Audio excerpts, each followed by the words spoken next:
صدق الله مولانا العظيم وبلغنا رسوله النبي الكريم ونحن على ذلك من الشاهدين والشاكرين والحمد لله رب العالمين.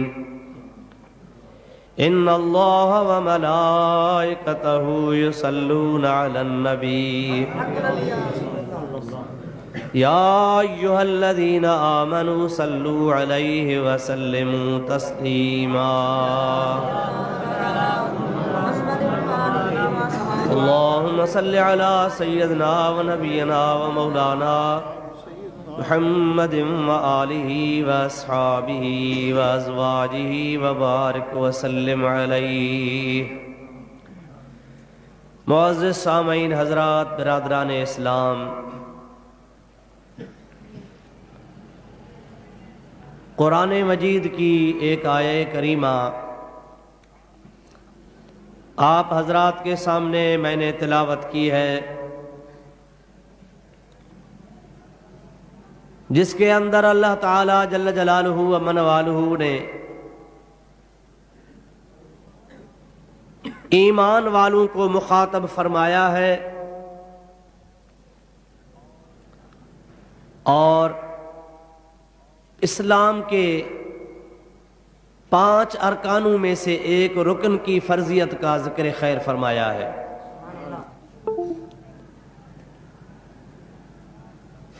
حبیب پاک علیہ السلام نے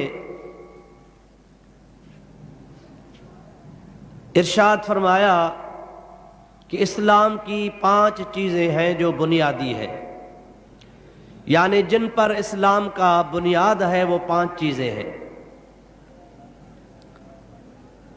سب سے اول لا الہ الا اللہ محمد الرسول اللہ، اس کے بعد نماز، اس کے بعد زکوٰۃ، اس کے بعد رمضان شریف کے روزے اور آخر میں حج. یہ 5 چیزیں ہیں اسلام کی جن پر اسلام کا بنیاد ہے. ان 5 چیزوں میں سے ماہ مبارکہ رمضان المبارک کے اندر ہم روزے رکھتے ہیں. ان کی فرضیت کو اللہ تعالیٰ نے اس آیہ کریمہ میں ذکر فرمایا ہے. ارشاد ربانی ہے، یا ایھا الذین آمنوا، اے ایمان والو، کتب علیکم الصیام، آپ لوگوں پر روزے فرض کیے گئے ہیں، کما کتب علی الذین من قبلکم، جس طرح تم سے پہلے جتنے بھی گزر چکے انبیاء سابقین علیہم السلام اور ان کی امت، جس طرح ان پر روزے فرض تھے اس طرح آپ پر بھی روزے فرض کیے گئے ہیں. لعلکم تتقون، روزے کی غرض و غایت کیا ہے؟ روزہ کیوں ہمارے لیے مقرر کیا گیا؟ اللہ تعالیٰ ارشاد فرماتا ہے کہ روزہ رکھنے سے آپ لوگوں کے اندر تقوی پیدا ہو جائے گی، متقی اور پرہیزگار ہو جاؤ گے. عزیزان محترم، اس آیت کریمہ کے اندر جو تشبیہ دی گئی ہے، کما کتب علی الذین من قبلکم، تم پر بھی روزے فرض ہیں اس طرح پہلے جو گزر چکے ان پر بھی روزے اسی طرح ہی فرض تھے. یہ تشبیہ صرف فرضیت کی ہے. اللہ تعالیٰ جل جلالہ و من والہ نے روزے تو فرض فرمائے تھے انبیاء سابقین علیہم السلام اور ان کی امتوں پر، لیکن رمضان المبارک میں کسی پر بھی روزے فرض نہیں تھے. یا رجب شریف کے روزے کچھ ایسے انبیاء علیہم السلام گزرے ہیں جن پر صرف محرم شریف کے روزے فرض تھے، کچھ پر شوال کے روزے فرض تھے، اور کچھ ایسے بھی انبیاء علیہم السلام گزرے ہیں جن پر ہر مہینے کے 3 روزے فرض ہوا کرتے تھے۔ لیکن اللہ تعالیٰ جل جلالہ و من والہ نے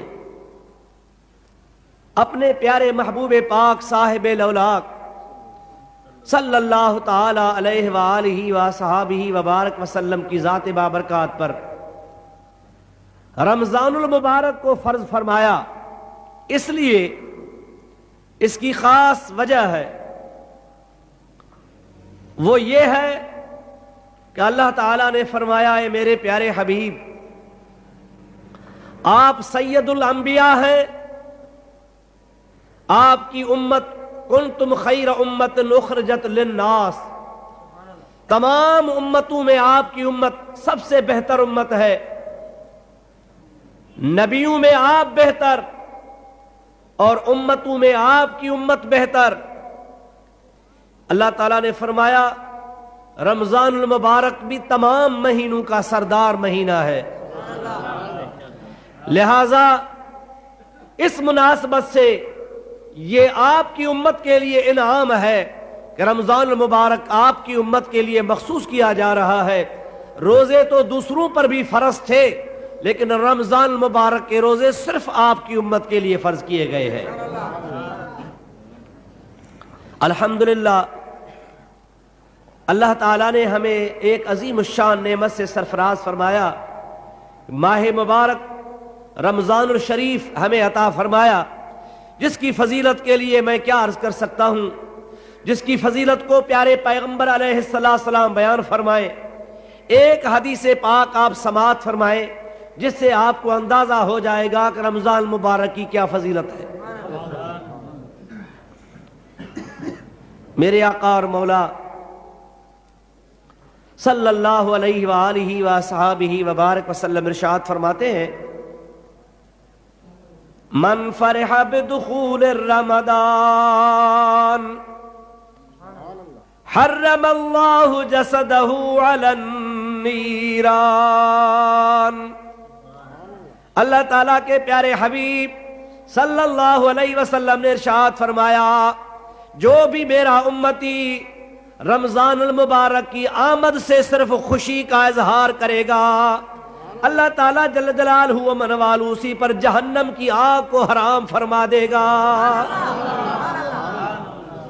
صرف رمضان مبارک کے آمد کی خوشی کرے، روزے رکھنا، تراویح پڑھنا، رات کو جاگنا، قرآن مجید کی تلاوت کرنا، صدقات و خیرات کرنا اور نفلی عبادت ادا کرنا تو بعد کی بات ہے۔ آپ فرماتے من فرح بدخول الرمضان، خالی رمضان المبارک کی آمد سے خوش ہو جائے اور کہے کہ الحمدللہ پیارا مہینہ آیا، حضور فرماتے ہیں اس خوشی کرنے والے پر جہنم کی آگ حرام ہے۔ کتنی بڑی فضیلت ہے۔ آپ صلی اللہ علیہ وسلم ارشاد فرماتے ہیں، اولہ رحمت وَأَوْسَطُهُ مَغْفِرَةٌ وَآخِرُهُ عِتْقٌ مِّنَ النَّارِ۔ آپ فرماتے ہیں رمضان مبارک کے 3 حصے ہیں، پہلی تاریخ سے لے کر 10 تاریخ تک ایک حصہ، 11 سے لے کر 20 تک دوسرا حصہ، 21 سے لے کر آخر تک یہ تیسرا حصہ۔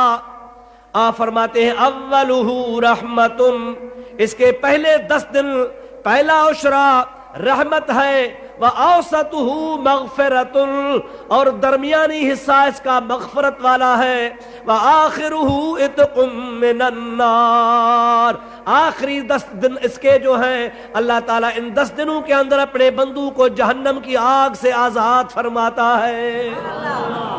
وَآخِرُهُ عِتْقٌ مِّنَ النَّارِ۔ افسوس یہ 2 عشرے گزر چکے، آج کی رات آخری عشرے کی پہلی رات ہے، 21 کی شب ہے۔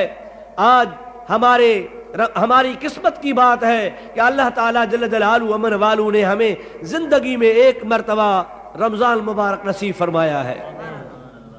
آپ کو معلوم ہوگا، آپ کو یاد ہوگا، آپ توجہ فرمائیں گے کہ کچھ دوست آپ کے اور ہمارے گزرے ہوئے رمضان میں ہمارے ساتھ تھے، لیکن وہ اس مہینے میں نہیں ہیں، وہ اس دنیا سے چلے گئے۔ لیکن اللہ تعالیٰ کا بڑا کرم احسان ہوا کہ زندگی میں ایک مرتبہ اللہ تعالیٰ نے ہمیں ایک موقع نصیب فرما دیا، رمضان مبارک کی نعمت سے ہمیں سرفراز فرمایا۔ میرے آقا اور مولا صلی اللہ علیہ وسلم کی ذات بابرکات شب معراج ایک مقام سے گزرے۔ حدیث پاک میں آتا ہے کہ فرشتوں کی جماعت قیام میں کھڑی تھی، نماز پڑھ رہی تھی، قیام میں تھے، آپ کا وہاں سے گزر ہوا، آپ نے ان کے قیام کی طرف جو توجہ فرمایا تو ان کا فرشتوں کا قیام آپ کو بہت اچھا لگا۔ آپ کھڑے ہو گئے کہ ان کے قیام کو دیکھوں، آگے رکوع کریں گے رکوع کو دیکھوں، پھر سجدہ کریں گے سجدے کو دیکھ لوں، نماز سے فارغ ہو جائیں گے ان کی پوری حرکتیں نماز کی دیکھ لوں۔ سرکار دو عالم علیہ السلام کھڑے ہو گئے، ان کے قیام کی طرف توجہ فرمانے لگے۔ حضرت جبریل امین عرض کرتے ہیں یا رسول اللہ کس وجہ سے آپ کھڑے ہو گئے؟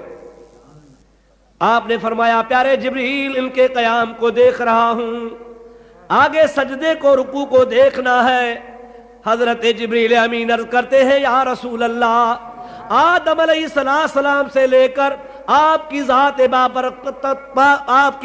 بابرکات تک مجھے آتے جاتے کئی ہزارہ برس گزر گئے، لیکن ان کو میں نے پہلے دن قیام میں دیکھا تھا، یہ ابھی تک قیام میں ہے، قیامت تک قیام میں رہیں گے۔ نعرہ تکبیر، نعرہ رسالت، نعرہ بند کیوں؟ نعرہ تحقیق، نعرہ غوثیہ، انجا ہنو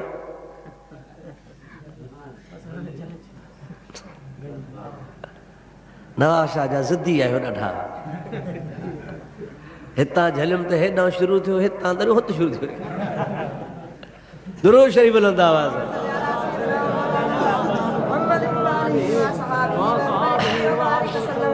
اصل میں نارو مجھے چیڑ نہ ہے، میں تاں سمجھتا میں نعرے تے چڑھاں تو تاں کہ نعرے جو تک کانے گا، گال کھٹی کانے گا نعرے تکبیر،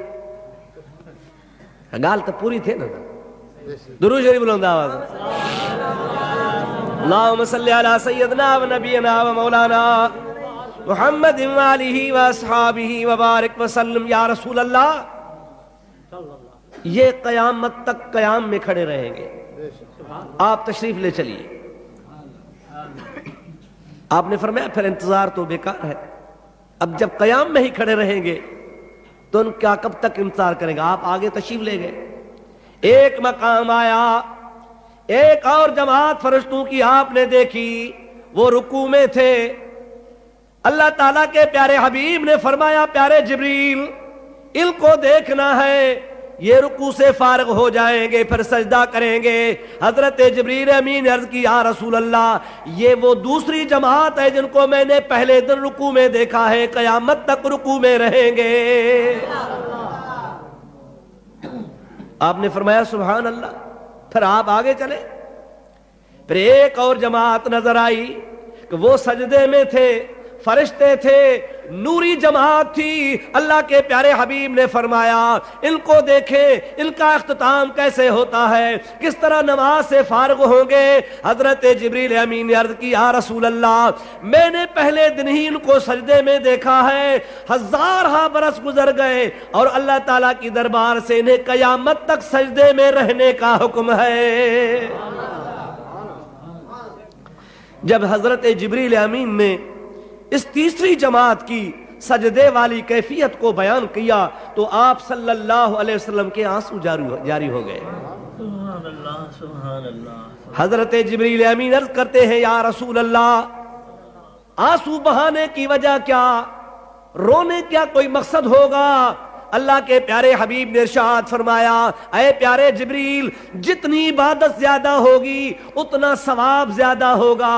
ان فرشتوں کو کتنا بڑا ثواب ملے گا. رکوع میں سالہ سال گزر گئے, ہزارہ برس گزر گئے, سجدے میں گزر گئے, قیام میں گزر گئے, ان کو بڑا ثواب ملے گا. میری امت کی عمر بہت تھوڑی ہوگی, اعمال تھوڑے کریں گے, میری امت کو اجر اور ثواب بھی تھوڑا ملے گا. مجھے اپنی امت پر ترس آ رہا ہے کہ میری امت کی عمریں اتنی زیادہ نہیں ہوگی, عبادت بھی زیادہ نہیں کریں گے تو اجر کہاں سے ملے گا. اللہ تعالیٰ نے ارشاد فرمایا اے میرے پیارے حبیب انا انزلناہ فی لیلۃ القدر وما ادراک ما لیلۃ القدر لیلۃ القدر خیر من الف شہر. میرے محبوب آپ نہ گھبرائیں, آپ کی امت کی چاہے کتنی بھی عمر چھوٹی ہو, ان کی عبادت کتنی بھی قلیل ہو, کتنا بھی تھوڑا عمل کرے, ان تمام فرشتوں کی تمام عبادت ایک طرف ہوگی. رمضان المبارک کی ایک رات جو آپ کے امت کے لیے تحفہ ہے وہ ایک طرف ہو جائے گی. پھر بھی آپ کے امت والی قدر والی رات کی عبادت ان سے زیادہ ہوگی. یہ میں نے آپ کی امت کے لیے تحفہ دیا ہے, انعام ہے, اکرام ہے, احسان ہے. عزیزان محترم آپ غور فرمائیں, یہ قدر کی شب جو اللہ تعالیٰ نے فرمایا خیر من الف شہر, ہزارہ برسوں سے بہتر ہے, ہزارہ مہینوں سے بہتر ہے. یہ ایک شب کی شان ہے, وہ ایک شب رمضان مبارک کی ایک ہوگی. اگر 30 کا مہینہ ہوگا تو 29 شبیں تو اور ہوں گی, اگر 29 کا مہینہ ہوگا تو 28 شبیں اور ہوں گی. اگر ایک ہی شب کا اتنا مقام اور مرتبہ ہے تو باقی راتوں کا کتنا مرتبہ ہوگا. اللہ تعالیٰ جل جلالہ امن والوں نے بڑا احسان فرمایا کہ یہ رمضان مبارک کا مہینہ ہمیں عطا فرما دیا. درود پاک بآواز بلند. اللہم صلی علی سیدنا و نبینا و مولانا محمد و آلہ و اصحابہ و بارک وسلم علیہ. درود پاک بآواز بلند. اللہم صلی علی سیدنا مولانا محمد وآلہ وصحابہ وسلم. دیکھیے ذرا توجہ فرمائیے, کیا ارشاد ہوا, یا ایھا الذین آمنوا کتب علیکم الصیام کما کتب علی الذین من قبلکم لعلکم تتقون. تمہیں تقوی ملے گا, روزہ رکھو گے, روزے رکھو گے تو تمہیں تقوی حاصل ہوگا. اس پر بھی تھوڑی سی بات ہو جائے, توجہ فرمائیں. انسان سے جتنی بھی خطائیں ہوتی ہیں وہ تمام کی تمام نفس کی شامت ہے. انسان کے وجود کے اندر جو سرکش چیز ہے وہ نفس ہے. قرآن پاک سے اور احادیث مبارکہ کی روشنی سے ثابت ہے کہ ہر انسان نفس رکھتا ہے, لیکن اس کی جدا جدا اقسامیں ہیں. ان کو 3 اقسام میں تقسیم کیا گیا ہے. ایک ہے نفس امارہ,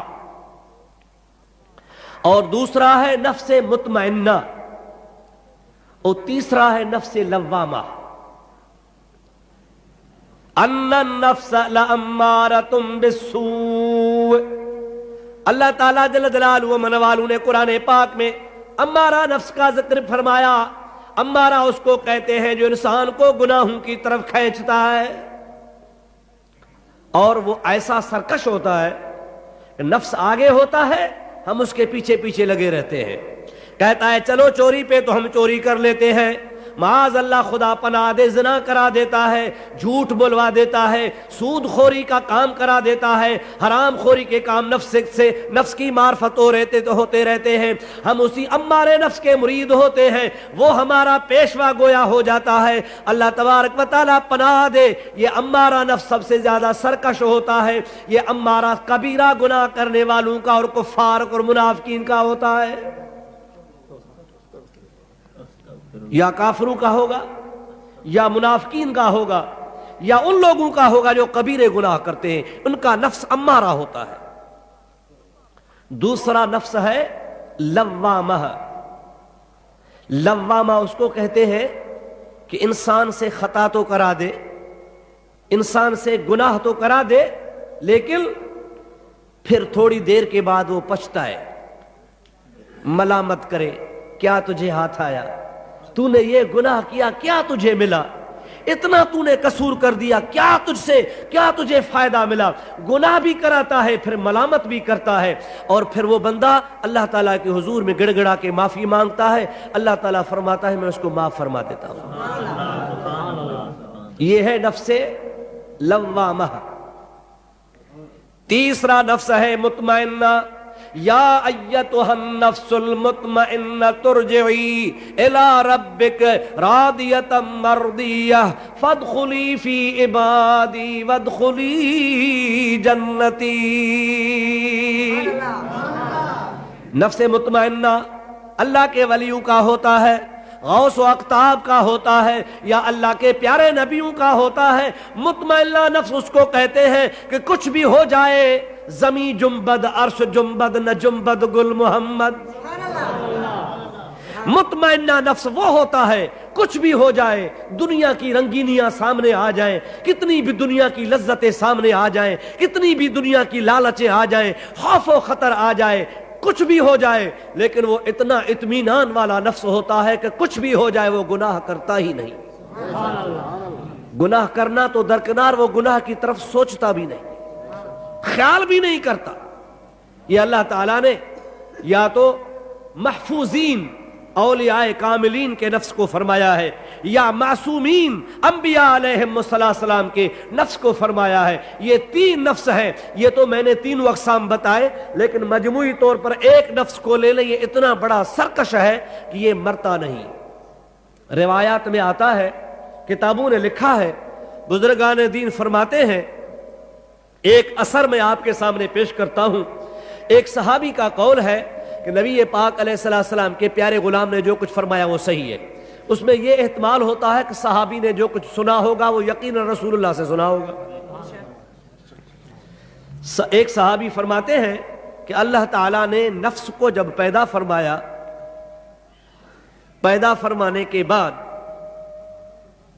نفس سے خدا تعالیٰ مخاطب ہوا، من انا ومن انت، اے نفس بتا دو تو کون تو میں کون۔ نفس عرض کرنے لگا، انا انا وانت انت، یا اللہ تو ہے، میں ہوں۔ خدا کے سامنے میں کرنے لگا، میں ہوں، تو ہے، میں ہوں اپنی جگہ میں۔ اللہ تعالیٰ ناراض ہوا، ارشاد ہوا، اے میرے پیارے فرشتوں، اس نفس کو لے جاؤ، 100 سال تک اسی کو جہنم کی آگ میں جلا دو، سزا دے دو۔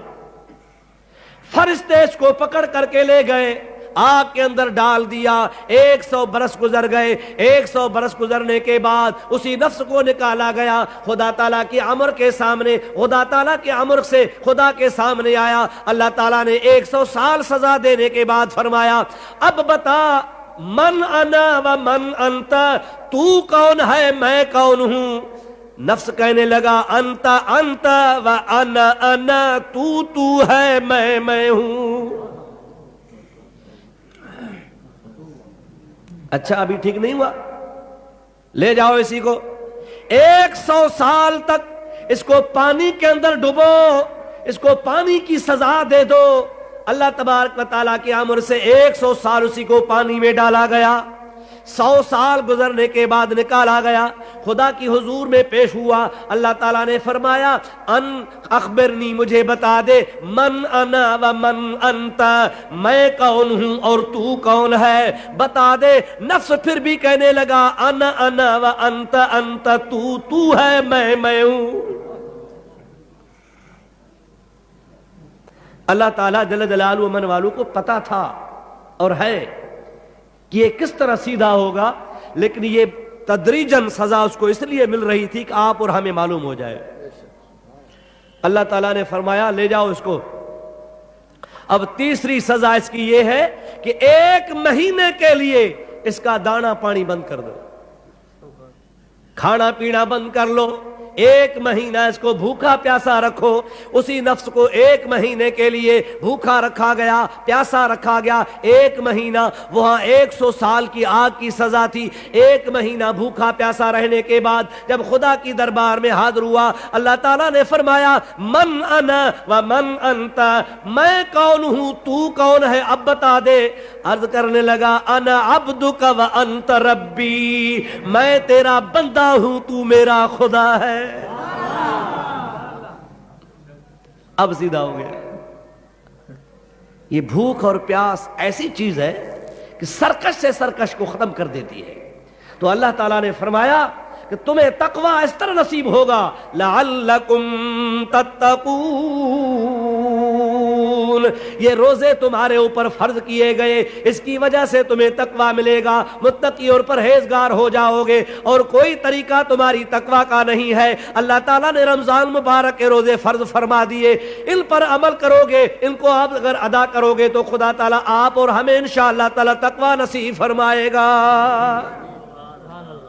یہی فلسفہ ہے رمضان مبارک کے روزے رکھنے کا کہ انسان کا نفس جو سرکش ہے اس بھوک اور پیاس کی وجہ سے کمزور ہو جاتا ہے، ضعیف ہو جاتا ہے، انسان کے معدے کا تنقیہ ہو جاتا ہے، انسان کے نفس کے لیے ایک علاج ہو جاتا ہے۔ انسان کے نفس کے لیے خدا تبارک و تعالیٰ نے ایک بہترین طبعی علاج تجویز فرمایا۔ اس علاج کے بغیر انسان کا کوئی علاج نہیں ہے۔ اگر انسان روزہ رکھے گا تو اس میں از خود تقوی پیدا ہو جاتی ہے۔ آپ دیکھیں گے رمضان مبارک کی برکت ہے، مساجد کی ہونا چاہیے، کم از کم 1 مہینہ آپ لوگ نماز پڑھتے ہو با جماعت، اور روزہ بھی رکھتے ہو تو کم از کم اپنے میں عادت بنا لو کہ آئندہ تہیہ کر لو کہ اللہ تبارک و تعالیٰ کے حضور میں ہمیشہ حاضری دیتے رہو۔ اور جس طرح رمضان میں اہتمام کے ساتھ نماز مساجد میں جماعت کے ساتھ پڑھتے ہو، تو رمضان مبارک کے علاوہ بھی اور مہینوں کے اندر بھی با جماعت نماز ادا کیا کریں، تو جیسے ہمیشہ ہمیشہ آپ کو تقوی نصیب ہو جائے۔ رمضان شریف کی بہت بڑی فضیلتیں ہیں۔ اللہ تعالیٰ کے پیارے حبیب نے فرمایا کہ رمضان مبارک اللہ تعالیٰ کے دربار میں قیامت کے دن سفارش فرمائے گا کہ یا اللہ، دن کو میری وجہ سے بھوکا پیاسا رہتا تھا اور رات کو قرآن کی وجہ سے جاگتا تھا، تراویح پڑھتا تھا، تلاوت کرتا تھا، مولا پاک اب ہم دونوں کی سفارش قبول فرما دے۔ حضور فرماتے ہیں رمضان بھی سفارش کرے گا، قرآن بھی سفارش کرے گا۔ اللہ تعالیٰ رمضان کی بھی سفارش قبول فرمائے گا تو قرآن پاک کی بھی سفارش قبول فرمائے گا۔ دن کو روزہ رکھنے والے اور رات کو تراویح میں جاگنے والے یا قرآن پاک کی تلاوت کرنے والے کی مغفرت ہو جائے گی۔ میرے دوستو عزیزو، حضرت شیخ شبلی رحمت اللہ تعالی نے بہت بڑے صوفی درویش بزرگ گزرے ہیں، اور مزے کی بات وہ تھے بھی حنفی مسلک کے۔ حضرت امام اعظم ابو حنیفہ رحمت اللہ تعالی علیہ کے مسلک کے پیروکار تھے، حنفی المشرب تھے، بڑے صوفی درویش بزرگ گزرے ہیں۔ طریقہ قادریہ میں ان کا نام آتا ہے۔ حضرت شیخ شبلی رحمت اللہ تعالی علیہ کا ایک واقعہ ہے کہ آپ کے زمانے میں ایک یہودی تھا، اس یہودی نے رمضان مبارک کے دن بازار میں اپنے بیٹے کو کچھ کھاتے ہوئے دیکھ لیا۔ نوجوان لڑکا تھا، دن کے ٹائم وہ کھا رہا تھا۔ یہودی نے اپنے بیٹے کو بلایا، بلا کر کے اس کو تھپڑ لگائی اور فرمایا شرم نہیں آتی؟ مسلمانوں کے رمضان مبارک احترام والے مہینے میں دن کو کھا پی رہا ہے، ان کے سامنے شرم کرو۔ قصہ مختصر، یہ بات گزر گئی، رات ہوئی، حضرت شیخ شبلی رحمت اللہ علیہ اپنے بستر پر آرامی ہے، اللہ کے نبی کی طرف وحی آتی ہے اور ولی کی طرف الہام ہوتا ہے۔ رات کو حضرت شیخ شبلی رحمت اللہ علیہ کو الہام ہوا، اے میرے پیارے ولی شبلی، جاؤ فلاں یہودی کو جا کر کے بشارت دے دو، تو نے رمضان کی عزت کر دی، میں نے تیری عزت کر دی، جو میرے رمضان کی عزت کرے گا اسی کا جسم جہنم میں نہیں جائے گا۔ حضرت شیخ شبلی رحمت اللہ علیہ اٹھے، اس یہودی کے دروازے پر پہنچے، دستک دی، وہ باہر آیا، اس کو کہا تجھے مبارک ہو، اللہ تعالیٰ نے تجھ پر جہنم کی آگ کو حرام قرار دے دیا ہے اس عمل کی وجہ سے کہ تو نے اپنے بیٹے کو ایک تھپڑ لگائی کہ وہ رمضان میں دن کو کھا پی رہا تھا، اللہ تعالیٰ نے تیرا یہ عمل مقبول فرما دیا ہے اور ارشاد ہوا ہے کہ تجھ پر جہنم کی آگ حرام قرار دے دی۔ وہ یہودی کہتا ہے اگر اللہ اتنا رحیم ہے تو میں یہودی مذہب کو چھوڑتا ہوں، مسلمان ہوتا ہوں۔ لا الہ الا اللہ محمد الرسول اللہ، سب کہو صلی اللہ علیہ وسلم۔ آپ اس سے اندازہ کریں کہ اللہ تعالیٰ جل جلالہ من والو نے اس ماہ مبارک کی کتنی فضیلت فرمائی ہے کہ صرف تعظیم کرنے والا اگر یہودی ہے تو وہ یہودیت کی بنا پر بھی اللہ تعالیٰ تعظیم کی وجہ سے اس کو یہودیت سے نجات دے دیتا ہے، اسلام کی دولت سے خدا تعالیٰ اس کو مالا مال فرماتا ہے۔ لیکن یاد رکھیں تعرف الاشیاء بازدادہا، ہر چیز کو ضد کے ساتھ پہچانا جاتا ہے۔ اگر رمضان کی تعظیم میں اتنا ثواب ہے تو توہین کرنے میں کتنا گناہ ہوگا۔ جو لوگ احترام نہیں کرتے، بازاروں میں، دکانوں میں، راستوں میں، ہر جگہ آمنے سامنے لوگوں کے کھاتے پیتے رہتے ہیں، کوئی خیال نہیں کرتے، وہ یوں کہتے ہیں ہم بھائی ٹھیک ہے اللہ معاف کرے گا۔ اللہ تعالیٰ تو غفور رحیم ہے، اس میں کوئی شک نہیں، لیکن یہ کھلم کھلا توہین، بے ادبی، اللہ تعالیٰ آپ کو دوسرے گناہ معاف فرمائے گا لیکن بے ادبی معاف نہیں فرمائے گا۔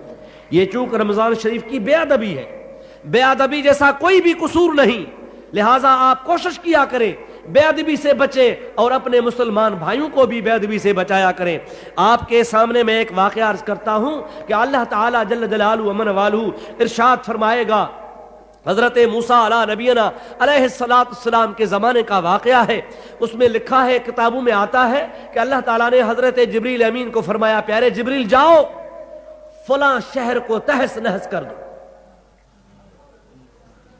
حضرت جبریل امین عرض کرتے ہیں یا اللہ فلاں شہر جس کا آپ نے نام لیا تہس نہس کرنا آپ کے امر سے تو میرے لیے کوئی بڑی بات نہیں، لیکن اس میں چند عابد ہیں، زاہد ہیں، متقی اور پرہیزگار ہیں، اللہ اللہ کرنے والے، ساری رات جاگنے والے، تیری عبادت کرنے والے، اجازت دو ان کو پہلے عرض کر دوں، حکم دے دوں کہ وہ شہر سے نکل جائیں، شہر ان سے خالی ہو جائے، پھر شہر کو تباہ کیا جائے۔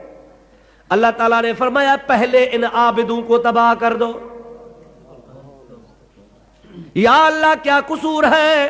خدا تعالیٰ نے ارشاد فرمایا کہ میرے بندے گناہ کرتے تھے اور یہ ان کو دیکھتے ہوئے منع نہیں کرتے تھے، روکتے نہیں تھے، اپنے چہرے پہ شکن بھی نہیں لاتے تھے، ناپسندیدگی کا اظہار بھی نہیں کرتے تھے، لہٰذا میں نے ان پر بھی عذاب نازل کرنا ہے۔ ایک گناہ کرتا ہے اور دوسرا دیکھ رہا ہو اور منع نہیں کرتا تو دونوں گناہوں میں برابر ہوتے ہیں، لہٰذا اللہ تعالی ہمیں پناہ عطا فرمائے۔ گناہ کرنے والے کو کم از کم زبان سے منع کیا کرو، جیسے ہم خدا کے عذاب سے بچ جائیں۔ کسی کو حق کا کلمہ کہنا، سچی بات بتا دینا، وما علینا الا البلاغ کا یہی تو مقصد ہے کہ ہم پر یہی ہے کہ ہم حق کی بات پہنچا دیں، آگے کوئی مانتا ہے یا نہیں مانتا، لیکن کم از کم ہم حق کی بات پہنچا دیں۔ اگر اس طرح ہم گھر گھر تبلیغ شروع کر دیں اور ہر ایک مسلمان اپنا فریضہ سمجھ کر کے کچھ نہ کچھ کسی لوگوں کو بتاتا رہے تو یقیناً ہمارا معاشرہ بہتر ہو جائے۔ ہمارے معاشرے میں خرابیاں بہت ہو چکی ہیں اور ہم کہتے یار جانے دو، ہمارا کیا جائے۔ سندھی میں چودان ادا سب کا بکری پہنجے پائے ٹنگ بھی، یعنی جے بکری کے کوہ بول سہی ان کے کاسائی ٹنگ میں رسو وجھی انہی کے ٹنگی تو جیکا کسندی سا ٹنگ بھی، یہ غلط طریقہ ہے۔ سب کا بکری پہنجے پائے ضرور ٹنگ بھی، پر جے کو خاموشا الساقط عن الحق شیطان اخرسو، میرے پیارے حبیب پاک علیہ السلام نے ارشاد فرمایا جو حق کی بات نہیں کہتا وہ گونگا شیطان ہے۔ حبیب پاک کا فرمان ہے، حق کی بات نہ کہنے والا، سچ نہ کہنے والا، سچی بات نہ بتانے والا شیطان ہے، لیکن گونگا شیطان ہے۔ اللہ تعالی ہمیں اس عذاب سے پناہ دے۔ آپ لوگ جو کچھ بھی سنتے ہیں آپ پر فرض ہوتا ہے آپ دوسروں تک پہنچایا کریں۔ اس طرح اگر آپ لوگوں کو کم از کم اور نہیں تو اپنے گھر کے اندر اپنا پیغام پہنچایا کریں۔ آپ کے بیٹے پر فرائض ہیں، آپ پر لازم ہے آپ ان کو بتایا کریں۔ آپ کی بیٹی گھر میں ہے، آپ کی گھر والی ہے، آپ کا نوکر ہے، آپ کے پڑوسی ہیں، یا آپ کا جو بھی احترام کرتے ہیں، آپ ان تک حق کی بات پہنچائیں۔ اگر نہیں پہنچائیں گے تو یاد رکھنا اللہ تعالیٰ بڑا غفور رحیم ہے، لیکن اس کا بڑا عتاب ہے، بڑا عذاب ہے۔ درود پاک پڑھیے تو میں ذرا آگے کچھ عرض کرتا چلوں۔ اللہم صلی علی سیدنا و نبینا و مولانا محمد وآلہ و صحابہ وبارک وسلم علیہ۔ اسی ضمن میں ایک واقعہ مجھے یاد آیا، پیغام پہنچانے کے ضمن میں، کسی کو دین کی بات بتانے کے ضمن میں۔ مدینہ طیبہ میں حضور پاک علیہ السلام جب ہجرت فرما کر کے تشریف فرما ہوئے، آپ کا ابتدائی دور تھا، مدینہ شریف یہودیوں کا شہر تھا۔ حضور علیہ السلام کی آمد سے پہلے مدینے کو مدینہ نہیں کہتے تھے، مدینہ شریف کو یثرب کہتے تھے۔ اس کا پرانا نام تھا یثرب۔ یثرب کی معنی ہے بخار، مصیبت، وبا۔ مدینہ شریف کی اتنی فضا مسموم تھی کہ جو بھی باہر سے آتا وہ بیمار ہو جاتا، اکثر و بیشتر پیٹ کی بیماری میں مبتلا ہو جاتا۔ حضور پاک علیہ السلام کی ذات بابرکات تشریف فرما ہوئے، ایک ہفتہ گزرا، حضرت صدیق اکبر کو تیز بخار ہوا، سیدنا ابو ہریرہ کو تیز بخار ہوا، حضرت بلال کو تیز بخار ہوا۔ تینوں نبی کریم علیہ السلام کی دربار میں حاضر ہوئے، یا رسول اللہ یہاں کی فضا نے تو ہمیں بیمار کر دیا، بخار سے ہم مر رہے ہیں، دعا فرمائے۔ رحمت للعالمین نے ہاتھ اٹھائے، یا اللہ اس یثرب سے بخار کو نکال دو، مدینہ کو طیبہ بنا دو۔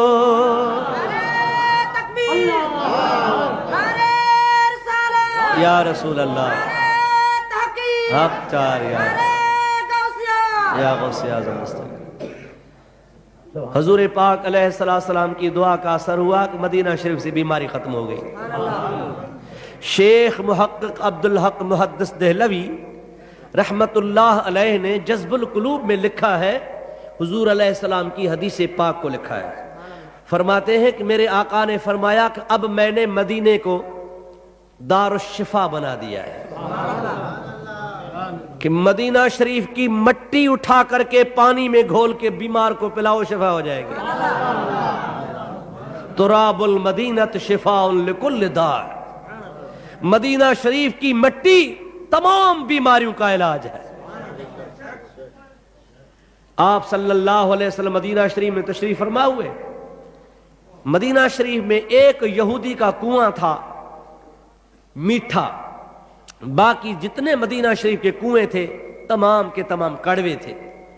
اب یہودی اس اپنے کنویں سے فائدہ اٹھاتا تھا کہ لوگوں میں پانی پینے کے لیے بیچتا تھا، پیسے لیتا، پیسوں سے پانی دیتا۔ لوگوں کی مجبوری تھی، دھونے کام دوسرے کے لیے، صفائی پاکائی کے لیے تو دوسرا پانی ہوتا تھا، لیکن پینے کے لیے لوگ پانی خریدتے تھے۔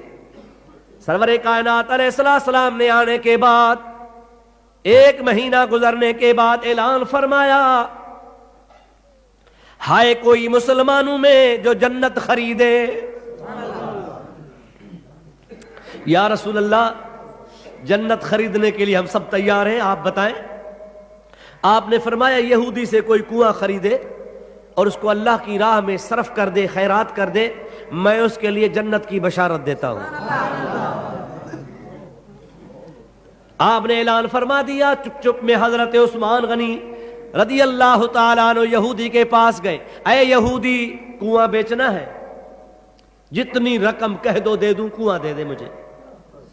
یہودی نے کہا یہ تو میرا مستقل واپار ہے، میری مستقل تجارت ہے، اس سے مجھے بڑا فائدہ ہے، کیونکہ یہ پانی کا مسئلہ ہے کہ آپ مجھے کتنی رقم دیں گے، میں کھا کھپا لوں گا، لیکن یہ میری ایسی دولت ہے جو کھپے گی نہیں، چلتی رہے گی، دینا کبھی بھی نہیں۔ حضرت عثمان نے فرمایا چلو اگر نہیں دیتے تو سودا کر لو، منہ مانگی قیمت لے لو، جتنی بھی رقم کہے گا تجھے ملے گی، آدھا تیرا تو آدھا میرا، ایک دن تو تجارت کرنا، دوسرے دن میں تجارت کروں گا، ایک دن تو پانی بیچنا، دوسرے دن میں پانی بیچوں گا۔